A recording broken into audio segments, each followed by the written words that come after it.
হেরে গিয়ে ঈশা অয়ন এবং মৌমিতাকে শাসিয়ে পর্ণার কথা বললে সমস্তটাই শুনে ফেলল আড়াল থেকে পুটি। বিস্তারিত জানতে সঙ্গেই থাকুন, চ্যানেলটিকে সাবস্ক্রাইব করে রাখুন। কোর্টে বহু কষ্ট করে পৌঁছালো বুবাই। বুবাই সাক্ষীও দেয় আহিরের বিরুদ্ধে, কিন্তু আহিরের যেই উকিল থাকে সে কিন্তু সমস্তটাই ঘুরিয়ে দেয়। সে বলে যে বুবাই দত্ত হলো পর্ণার বাড়ির লোক, তাই পর্ণা সমস্ত কিছুই শিখিয়ে পড়িয়ে নিয়েছে।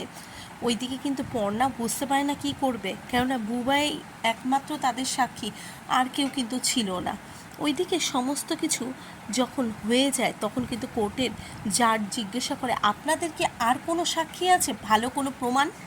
ঠিক সেই সময় কোর্টে ঢোকে বিকাশ। তখনই কিন্তু সৃজন চিৎকার করে ওঠে, বিকাশবাবু আপনি?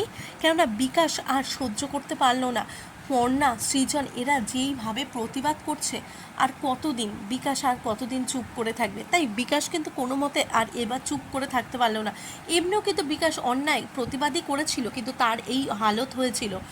এবার আর সে চুপ করে না থাকতে পেরে চলে আসে কোর্টে, আর সমস্ত সত্যি আহিরের বিরুদ্ধে যে সেই এফআইআরটা করেছিল সব সত্যি জাজের সামনে বলে। এরপরে কিন্তু আহিরের শাস্তিটা একেবারে অবধারিত হয়ে যায়।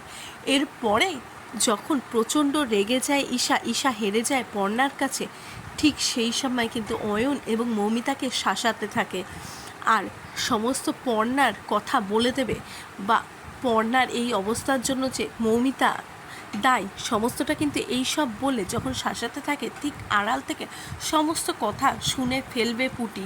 তাহলে এবারে কি হতে চলেছে? পুটি শুনে ফেললে শেষ পর্যন্ত আর কি রক্ষে থাকবে অয়ন, মৌমিতা, ওইদিকে ঈশারও কি হতে চলেছে সেটি জানতে গেলে চোখ রাখতে হবে জি বাংলার পর্দায়। আর এই বিষয়ে আপনাদের কি মতামত? এবার কি সত্যিটা সামনে আসা উচিত?